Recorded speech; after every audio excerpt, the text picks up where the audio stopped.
You just watched the head coach of the Cleveland Browns stand behind that podium and tell the entire media world absolutely nothing, and somehow say everything all at once. What is good, everybody? I am Dre Fiver, and you are locked in to Dre Reports, the only channel on YouTube that gives you real Browns coverage. No corporate filter, no establishment spin, no narrative that's been pre-written before the first snap ever gets taken.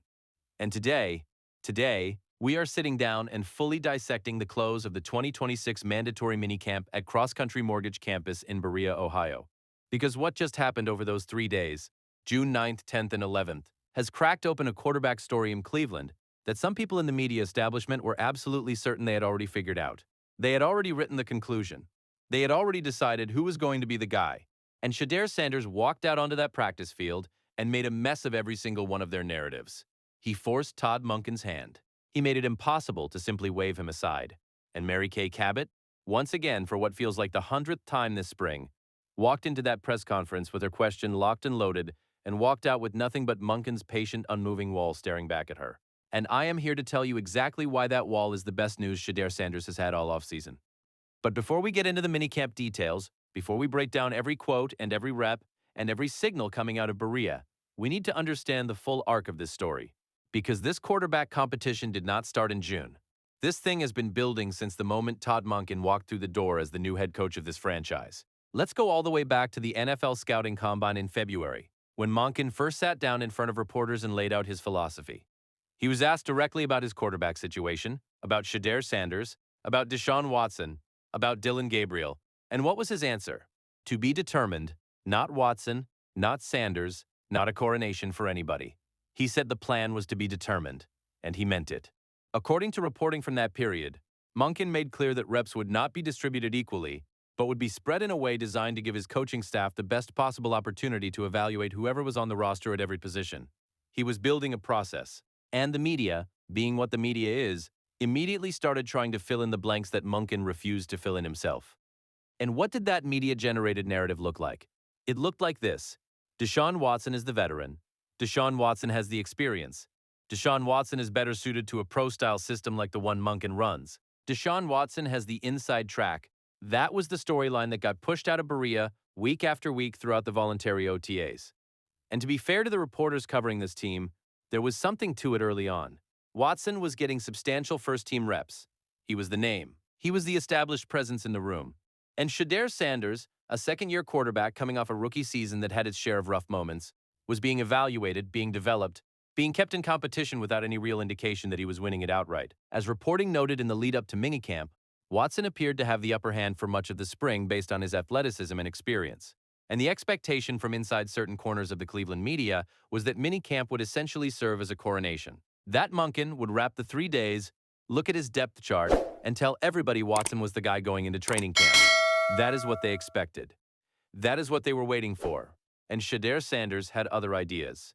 Let me tell you what happened on day 1 of mandatory minicamp, because this is where the story changed.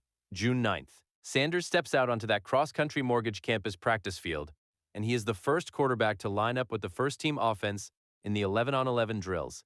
First team. Not alternating, not rotating back and forth. First team. And what does he do with those reps? He finds wide receiver Denzel Boston, a rookie first-round pick the Browns just brought in, on a deep pass downfield for a touchdown.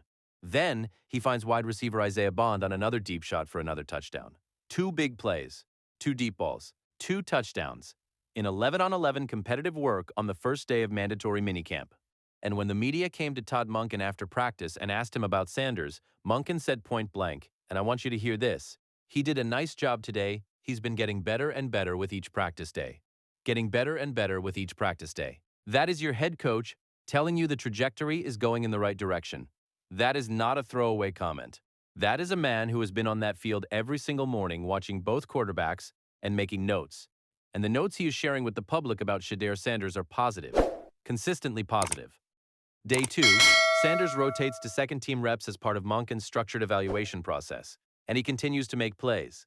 He connects with tight end Brendan Bates and tight end Blake Whiteheart, working through his reads with the backup personnel and showing comfort across different groupings. Now here is something that gets overlooked in these conversations, and this is Dre's personal opinion moment number 1. When a quarterback can come in and be effective with both first-team and second-team personnel, That tells you something about his football intelligence. That tells you the game is not too big and the relationships are not dependent on having your star receivers out there. Shedeur is out there working with the twos and finding guys that nobody is writing feature articles about. Completing passes, moving the ball, handling the offense. That is a professional quarterback operating professionally. And the people who have been trying to tell you this kid is not ready need to grapple with that. Day 3, the final day of mandatory minicamp, June 11th, and Monken does something that I think is the single most telling decision of the entire offseason. He splits the first team reps evenly between Sanders and Watson on the last day before the summer break. Equal reps, both men working with the ones. Both men getting a fair shot with the best personnel going into the long break before training camp in late July. Now think about what that means structurally. If you are a head coach who has already decided that Deshaun Watson is your starter, you do not give equal first-team reps on the final evaluation day of the spring program. You give Watson the reps. You let him build chemistry with the ones. You send everybody home with a clear picture of the hierarchy. Monken did not do that. Monken split them evenly, and after practice, he went to the podium and he said it directly. Both Sanders and Watson have earned the right to compete to start. Not one of them. Both of them. And he said he is convinced that both quarterbacks can play winning football in 2026. He is convinced of it. Not hoping. Not optimistic. Convinced. That word choice matters. Now let's get into the meat of what Monken actually said about Shedeur Sanders specifically, because these quotes are where the real story lives. According to multiple reporters covering the Browns that week, Monken told the media that he thinks Shedeur Sanders is being more decisive with the football. He said it feels like Sanders is making quicker decisions. He said the ball is coming out of his hands faster. And then, and this is the line that you need to tattoo on your brain, he said that Sanders' ability to process quicker, get the ball out, and eliminate lost yardage plays is going to be huge for the Browns offense to stack plays and score points. Huge. That is your head coach using the word huge when describing what Shedeur Sanders is doing in practice. That is not a participation trophy comment. That is not a coach managing the room and making everybody feel good. That is a man identifying the specific improvement that his quarterback has made and then directly connecting it to what his offense needs to be successful. Monken runs an attacking, play-action-heavy downfield passing system built on getting the ball out in rhythm and stacking first downs into scoring drives. The ability to process quickly and eliminate lost yardage is not a nice-to-have in that system. It is the whole thing. And the man running that system is standing at a podium saying Shedeur Sanders is showing him that. And this is where Dre's personal opinion gets real hot, because I need to address something that the establishment media has been hanging over Shedeur Sanders since his college days at Colorado. The knock has always been the hold time, the ball security, the tendency to extend plays and look for the big shot instead of taking the quick completion and living for the next down. That was the critique at the Combine. That was the critique during training camp last year. That was what people used to justify dropping him to the 5th round and then used again whenever he struggled in his rookie season. According to analytics tracking from his rookie year, Sanders' average time to throw was around 3 1/3 seconds. On the longer end for NFL quarterbacks, and he absorbed pressure on over half of his dropbacks during his starts, which was among the highest rates in the league. That is a real issue. That is something that absolutely had to get better if Sanders was going to take the next step. And now, right now, in June of 2026, his head coach is standing up there and telling you that particular issue is being addressed, that the ball is coming out faster, that the decisions are quicker. The one thing that people pointed to as the biggest argument against Shedeur Sanders is exactly the thing his head coach is praising him for fixing. If you are a Shedeur Sanders supporter, that is the most significant development of this entire offseason. Period. It is also worth noting what the Browns' quarterbacks coach said as well. According to reporting out of minicamp, quarterbacks coach Mike Bajakian was candid about what training camp in pads is going to add to this evaluation. He said that training camp gives you live bullets that OTAs and minicamp simply cannot provide. He said when a defensive line is coming at full speed and a quarterback truly has to react in real time, it allows for a faster and cleaner evaluation. He said he would think the competition should declare itself pretty quickly once the pads go on, and then the preseason games would serve as the ultimate proving ground. Now I want you to pay attention to the language there. He said the competition should declare itself. Not that Watson would separate himself, not that the veteran edge would become obvious. He said the competition will declare itself. That is a coaching staff that genuinely does not know who their starter is and is being honest about it. And that uncertainty, that genuine, real, legitimate uncertainty, exists because Shedeur Sanders performed well enough during the spring program to make the decision hard. If Sanders had come in and been mediocre, this would have been over weeks ago. The fact that it is not over is the whole story. Now let's turn to Deshaun Watson, because this breakdown has to be honest and it has to be fair. I am not here to pile on a man who has been through one of the most physically brutal stretches that any NFL quarterback has endured in recent memory. 2 torn Achilles tendons, 2 surgeries, nearly 2 full years away from an NFL practice field. He missed all of the 2025 season while Shedeur Sanders was out there trying to win games for this franchise. And Watson came into this spring program saying all the right things. According to his own comments during minicamp, he said he now feels fully healthy for the first time since the initial Achilles rupture in Week 7 of the 2024 season. He said participating in all 9 weeks of the offseason program, every voluntary session, every OTA, every minicamp, has been beneficial. He said he is competing with the mindset that every player in that locker room should have, which is the mindset to start and win in this league. I respect all of that. I genuinely do. But here is the reality check, and Dre is going to give it to you straight. Deshaun Watson's track record in Cleveland is not good. When you look at the full body of work since the Browns made that historic trade and handed him a $230 million fully guaranteed contract, the numbers are what they are. Watson is 9 wins and 10 losses as the starter in Cleveland. His quarterback rating in Browns games has been below average. He played 1 full season, 2023, before injuries started derailing everything. He was 1-6 in 2024 before the Achilles ended his year early, and then re-tore it the following January, which wiped out all of 2025. Now, he is back in 2026 on the final year of that massive contract, competing with a 24-year-old second-year quarterback who came into this spring and forced a competition that a lot of people expected to be a formality. That is the situation. And the most telling detail of all is this. The Browns could have just given Watson the job. They could have said he's the veteran, he knows the system, give him the first-team reps all spring and let him build chemistry going into camp. They chose not to do that. TODD Monken chose not to do that. And that choice tells you everything about where this organization stands on its quarterback future. Let me give you something else that has been flying under the radar in this conversation, and that is the voice of Tyson Campbell. Campbell is a cornerback on this Browns defense. He goes against the quarterbacks in practice every single day. He has no political stake in who starts. He is not managing anybody's feelings. He is not giving a press conference trying to keep the competition alive for media purposes. He is just a player telling you what he sees. And what Campbell said publicly during minicamp was that from the point he arrived at the Browns last season, all the way through now, the growth he has seen in Shedeur Sanders is big time. He said the way Sanders carries himself, the way he practices, he is being even more of a professional than he was last year. He said Sanders is getting better and more comfortable making plays. That is a defensive player. That is your competition telling you that the quarterback they go against in practice is not the same guy he was 12 months ago. When your own defense starts vouching for the improvement of the opposing quarterback, that is not a storyline that can be dismissed. That is real testimony from the people who know best. And while we are talking about the culture and the environment around Shedeur Sanders, let's address something that he said publicly when Monken first told the world the quarterback situation was to be determined back in the winter. Sanders went on national television and said that was exactly what he expected. He said each and every day he has to prove himself to everybody and to himself. He framed the competition as a series of small goals. Hit your landmarks, accomplish those goals, and the small wins will build into long-term success. Now I want you to contrast that mindset with the narrative that surrounded Shedeur Sanders during the 2025 draft process. When stories were floating around about his attitude, about his confidence being a problem, about the way he handled the draft slide. And here he is, 1 year later, in his second NFL offseason, sitting in front of cameras and talking like a seasoned professional about incremental improvement and controlling what you can control. That is character development. That is a young man growing into his professional role. And TODD Monken has reportedly noticed the maturation specifically, the way Sanders has applied himself in the building, the way he approaches film study, the way he has shown up every single day since the coaching staff changed over. According to reporting from the early spring, Monken himself noted at the NFL meetings that Sanders had been in the building consistently working out while other quarterbacks in the room had not been around as much. That work ethic got noticed. It laid a foundation. And when spring practices opened, Shedeur showed up ready to build on that foundation.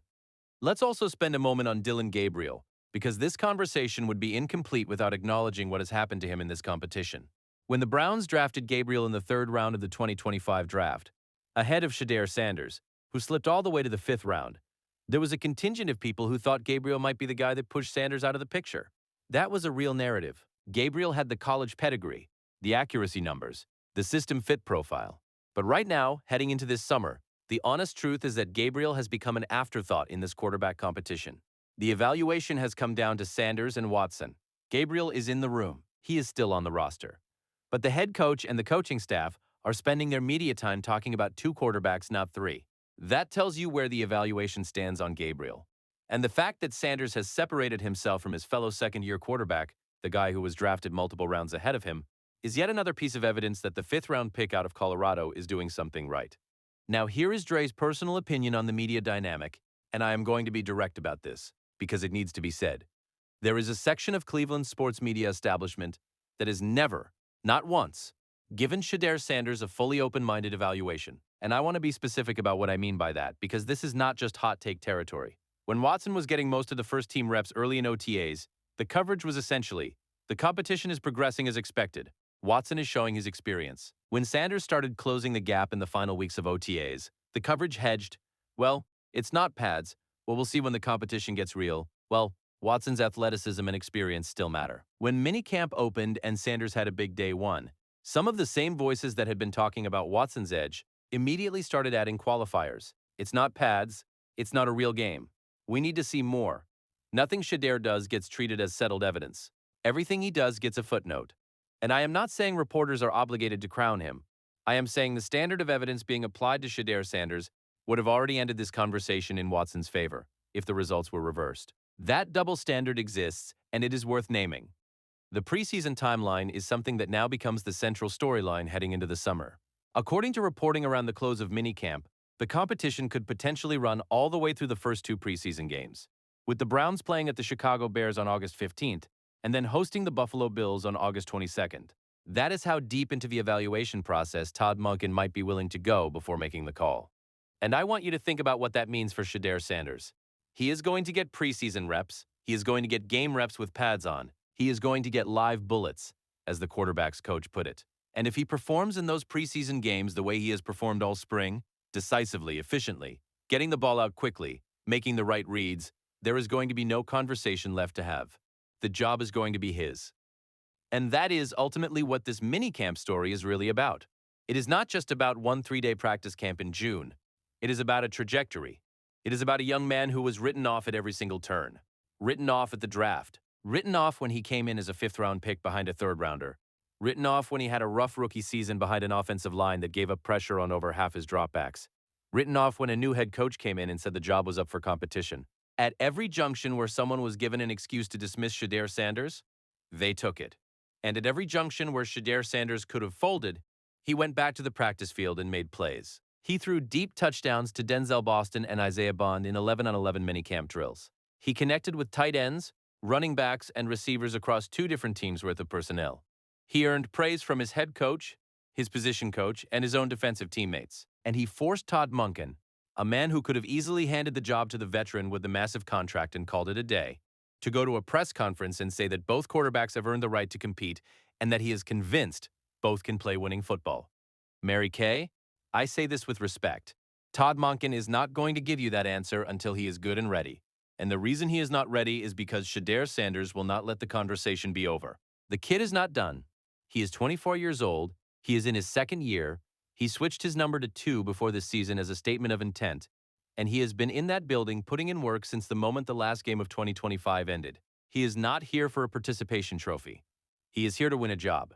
And right now, heading into the most important training camp of his young career, Shedeur Sanders is positioned as well as he has ever been positioned to do exactly that. 5 weeks from now, the pads go on in Berea, and the real evaluation begins. Dre Reports is going to be right here every single step of the way, bringing you every development, every rep battle, every media session, every piece of breaking news out of that training camp facility. As this city's most compelling quarterback story in years plays out in real time. So before you go anywhere, drop a comment right now and tell me what you think. Do you believe Shedeur Sanders wins this job outright when the pads go on? Or do you think Deshaun Watson still has enough left to take it back from him? I want to know where the Dre Reports community stands because your opinion matters and I read every single comment. If this breakdown gave you something to think about, if this video hit different and told you things the mainstream coverage skipped over, do me a favor and smash that like button. We are building this channel into the home base for real Browns analysis, and every like helps this message reach somebody who needs to hear it. If you are not subscribed to Dre Reports yet, what exactly are you doing? Hit that subscribe button right now, turn on your post notifications, so you never miss a drop, because every time there is a Browns story worth telling, Dre Fiverr is going to be here to tell it with zero filter and zero apology. Share this video with somebody. Tell a friend this channel exists. The louder this community gets, the better the coverage gets. And Cleveland deserves better coverage than it has been getting. This has been Dre Fiverr. This is Dre Reports. See you on the next one.